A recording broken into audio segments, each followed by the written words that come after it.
ended this crucial meeting, of course, between first world leader here for the president-elect. This was a big moment for Trump.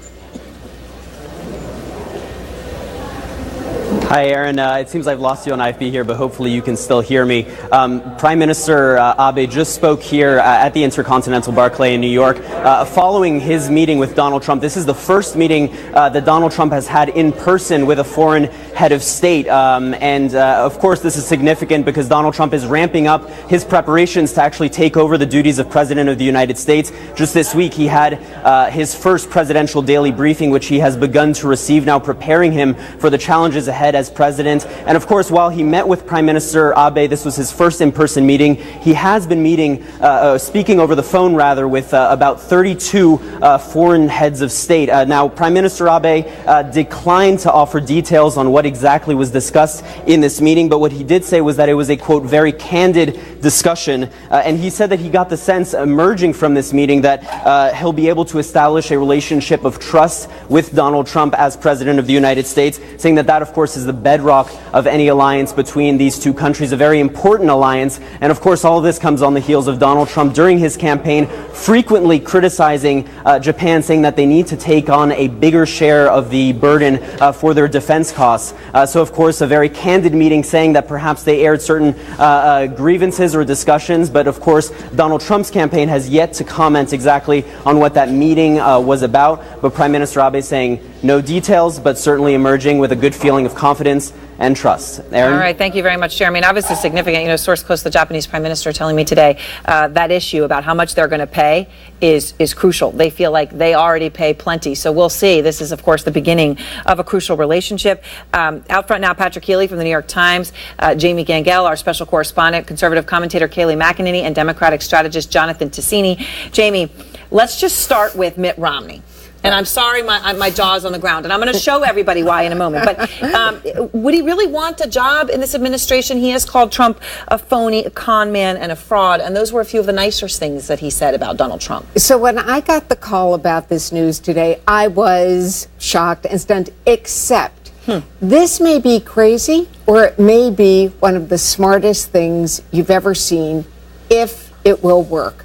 Here's what I know. Mitt Romney has told friends for a long time that he would still like to go back into government and serve, and there was one job he wanted, and that was Secretary of State. So clearly, he's having this meeting because he's at least willing to listen to what Donald Trump has to say, despite all of those things that he said. And I've been told by a source that the people on the transition say there is, from their perspective, a serious possibility, quote, serious possibility that he would be offered state, but obviously the meeting hasn't happened, and one person's going to decide this, and that's of course Donald Trump. Because Kayleigh, not only did Mitt Romney say extremely negative things about Donald Trump, Trump then returned the favor. A lot of this actually happened in back-to-back days. Lest anyone has forgotten, let me play it. Here's what I know. Donald Trump is a phony, a fraud. But here's a disloyal guy. See, he's an elitist. His promises are as worthless as a degree from Trump University. The guy's a stone-cold loser. I'm sorry, stone cold, not just a loser, Kayleigh, a stone cold loser. But Romney went in detail. I mean, this went on and on. He can't vote for Donald Trump, he said, because he supports policies of racism, xenophobia, misogyny, and bigotry. That's a quote from Mitt Romney. Would Trump actually pick Mitt Romney? I think Donald Trump's going to pick the best person for the job. And look, they exchanged some rather caustic barbs. There's no denying that. But I think it's very commendable that the president-elect is bringing in people who were his adversaries at times, like Nikki Haley, like Mitt Romney, because what he realizes is at the end of the day, it's not about who's personally offended by who said what. It's who is best for the American people. And Donald Trump wants the most qualified person, regardless of political bruises that may come with it. He wants the best person for the job, and that's commendable. And yet loyalty matters to him, Patrick. Loyalty matters enormously, and let's not get ahead of ourselves. I think that Donald Trump right now has two goals. One is the party was divided not so long ago. Right. When you become president-elect, you can start uniting the party with the big people, with people like Nikki Haley and Mitt Romney, people who did oppose you, Paul Ryan, during the general election. You can start bringing those people in. So he wants everybody at least to sort of be heading toward his side of the fence, coming on board. So make peace.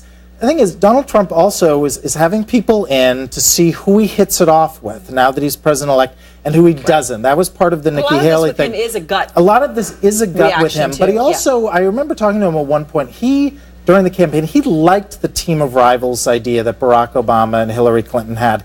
You can find plenty of clips from 2008 where Obama and Clinton said lots of tough things. Not quite as nasty. Okay, but that's Donald Trump. Do you know you get that? So I never thought I would agree with Mitt Romney about anything, but Mitt Romney was right. Donald Trump is a phony. He is a con man. He is a fraud. He is xenophobic. He's a racist and a bigot.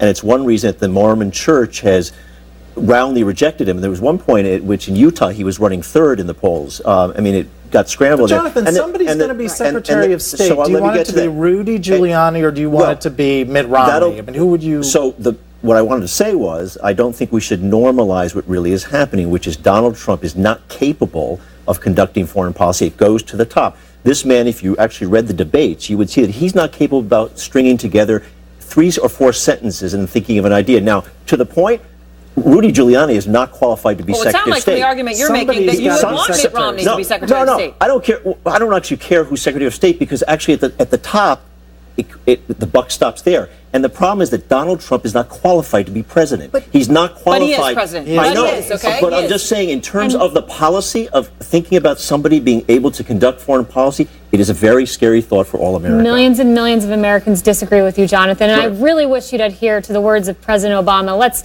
use this as a moment to call for unity and come together and give him a chance. And I am not going to normalize him. I am not going to. And my goal is to do what Mitch McConnell did with Obama. My goal is to try to make Donald Trump a one-term president and to delegitimize him at every step. And to mischaracterize him at every step. He's a racist. Even Mitch one thought, Barack Obama said Donald Trump is not an ideologue, he's a pragmatist this past week.